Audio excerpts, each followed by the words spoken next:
Estimados alumnos y alumnas, les doy la bienvenida a la presentación de esta semana. Espero que hayan tenido unas lindas vacaciones, que hayan descansado y ahora continuaremos viendo los temas que nos quedan pendientes en la cursada. Esta semana vamos a ver predicados no verbales.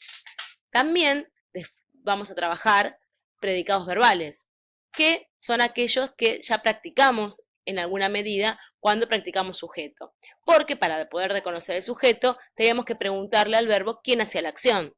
Quién canta, quién corre, quién dibuja. Ahí nos daba las pistas de cuál era el sujeto. Entonces, nosotros en alguna medida ya trabajamos predicados verbales. Vamos a tener una actividad que va a ser con de análisis de oraciones y vamos a tener este tipo de oraciones. Y también vamos a tener oraciones que no tienen verbo, que ahí vamos a poder ver cómo funcionan y cómo se categorizan las oraciones con predicados no verbales. ¿Cuáles son los temas que vamos a ver esta semana? Vamos a ver, como ya les dije, predicados no verbales, verbos copulativos y un cuento de Sasturain que se llama Versión de un relato de Hammett. Los predicados no verbales se dividen en tres: los predicados nominales, los predicados verboidales y los predicados adverbiales. Los predicados nominales van a tener como núcleo un sustantivo o un adjetivo. Los predicados verboidales van a tener como núcleo un verboide, que nosotros vimos los verboides, ¿recuerdan? Entonces van a tener como núcleo un gerundio, un participio o un infinitivo. Y también tenemos los predicados adverbiales que van a tener un adverbio, que también vimos, o una frase adverbial. Nosotros ya trabajamos el adverbio, así que lo vamos a poder reconocer con facilidad. Igualmente, ustedes van a tener dos apuntes, uno con ejemplos de oraciones y otro con un cuadrito que va a poder explicar de una manera más acotada qué son estos predicados no verbales. También ustedes tienen que tener en cuenta que, como veníamos hablando, cuando teníamos que reconocer oraciones bimembres y unimembres, ¿se acuerdan? Oraciones paralelas, oraciones que son diferentes de enunciados. Nosotros siempre vamos a tener la marca de la coma, y si esa coma puede estar reemplazando un verbo, que generalmente es el verbo ser o estar, también puede ser parecer, entonces ahí vamos a poder reconocer rápidamente que lo que sigue es un predicado. Obviamente, como la coma va a reemplazar ese verbo ser, estar, en alguna medida parecer, vamos a poder decir, acá sigue un predicado. Obviamente no va a estar ese verbo porque la coma lo va a reemplazar, pero lo que sigue nos va a dar la idea, nos va a completar, y esa ausencia, esa elipsis, va a ser rápidamente repuesta por ustedes. Después vamos a ver los verbos copulativos, que yo les dije un apunte, también si ustedes quieren investigar. Los verbos copulativos son justamente estos que yo les decía que se pueden reemplazar por la coma, que son ser, estar y parecer. Las oraciones con verbos copulativos, en esas sí está el verbo presente, está explícito. No sé, Juan es alto. Ese es un verbo copulativo. ¿Cuál es la particularidad de los verbos copulativos? No pueden estar solos. Yo no puedo decir Juan es. No van a saber ustedes de qué les estoy hablando. Eso sería un enunciado si estuviéramos en una charla, ¿no? Entonces, si ustedes tuviéramos una charla, una conversación, ustedes me dijeran, Juan es alto, ¿no? Sí, es, por ejemplo. Ustedes podrían por contexto reponerlo, pero eso sería un enunciado, no es una oración con sentido completo. Si yo de la nada les digo Juan es, no, ustedes no van a poder saber nunca qué es esta persona. Así que los verbos copulativos tienen la particularidad de siempre estar precedidos por algo. Ese algo es generalmente un adjetivo. Y finalmente vamos a leer, como yo les dije, este cuento y vamos a hacer una actividad también en la tarea. Bueno, como les estaba explicando, vamos a trabajar con el sintagma verbal, porque para tener predicados no verbales también tenemos que tener predicados verbales. Obviamente, si no, va a ser muy difícil diferenciar cuando tenemos un predicado no verbal si antes no vimos un predicado verbal. Pero nosotros, como yo les dije, sí lo vimos, porque para poder saber qué es un sujeto, primero tenemos que saber qué nos dice el verbo, que es una de las cosas más importantes. En un apuntecito que les hice yo sobre el sintagma verbal, ustedes van a ver también lo que estuvimos viendo cuando vimos verbos, que es la semántica de los verbos. A partir de la semántica de los verbos, nosotros vamos a ver qué nos pide ese verbo. Es decir, por ejemplo, llueve. Yo sé que es un verbo meteorológico. Como es un verbo meteorológico, no va a pedir un sujeto, no tiene. Pero, por ejemplo, si yo digo soñar. Soñar es un verbo que nos está pidiendo una persona, porque nosotros no sabemos si los animales sueñan o las plantas sabemos que no sueñan. Así que cuando uno tiene este tipo de verbos, sabemos que nos pide un sujeto, y ese sujeto tiene que ser una persona. Otros tipos de verbos, por ejemplo, dar. Por ejemplo, yo digo, yo doy.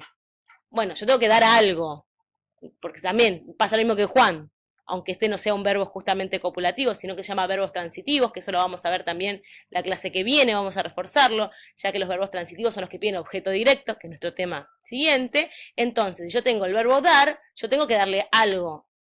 Puede darlo algo a alguien también, pero mínimamente algo para que la oración tenga sentido completo. Entonces, esto también lo vamos a ir trabajando a medida que vayan pasando las clases. Vamos a ver que los verbos son importantísimos porque a partir del verbo vamos a ver no solamente el sujeto, sino también qué complementos van a tener que acompañar a ese verbo. Por eso, como yo les repetía en la clase anterior, siempre que vemos una oración, además de preguntarle al verbo quién hace la acción, tenemos que analizar bien, como yo les propongo, y decir, bueno, ¿qué pasa si cambio dar por dar una casa, por ejemplo? ¿Qué pasa si digo dar, no sé, otra cosa? ¿No? Por ejemplo, dar un hermoso. Bueno, ahí ya no va. Entonces, evidentemente, eso no tiene ningún sentido, va a ser siempre dar un objeto.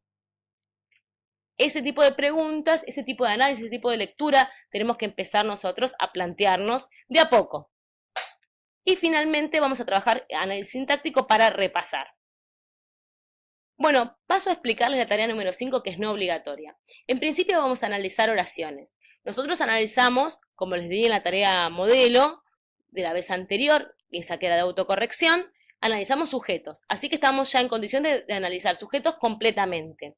Ahora la parte del predicado no la analizamos. Por eso vamos a tener dos ejemplos al comenzar la tarea de análisis de cómo analizar un predicado verbal y uno no verbal. Ahí van a tener ustedes el ejemplo para poder entonces llevar a cabo la tarea y que ustedes sepan cómo analizarla, porque esto no lo habíamos visto. Entonces se les va a hacer imposible si no les doy un modelo. ¿Qué vamos a hacer? El sujeto lo analizamos como aprendimos la vez pasada, y el predicado vamos a analizar simplemente los núcleos. Si es un núcleo verbal, señalo el verbo y pongo núcleo verbal. Si hay dos verbos, pondré el predicado verbal compuesto y pondré los dos núcleos verbales que encuentre. Y si tengo uno no verbal, bueno, ahí tendré que poner análisis y poner predicado no verbal nominal, núcleo, y el sustantivo será el núcleo o el adjetivo de esa oración. Por ejemplo, si yo digo Messi, el mejor jugador del mundo, por ejemplo, entonces mi predicado va a ser no verbal nominal y mi núcleo va a ser jugador. Siempre que yo busco un núcleo en un predicado no verbal nominal, voy a usar la misma lógica para el sujeto. Siempre el sustantivo va a ser el núcleo. Si tengo simplemente un adjetivo, por ejemplo, no sé, Juana, hermosa. Ahí será el adjetivo y el núcleo será hermosa. Pero si tengo una oración que tiene toda una frase, ahí voy a tener que identificar el sustantivo y a eso ponerle núcleo. Con un verboide, por ejemplo, no sé, nosotros jugando. Bueno, ahí tendré que poner jugando, predicado no verbal, verboidal, núcleo, jugando, que va a ser mi gerundio. Y así con todos los que aparezcan. Después, el segundo punto va a ser explicar qué son los verbos copulativos. Hoy ustedes tienen el apunte, también pueden investigar si ustedes quieren. Yo estuve chequeando en internet, hay un montón de lugares donde pueden explicar qué es, con sus palabras, y dar un ejemplo. ¿Cómo lo construyen ustedes? Es muy simple.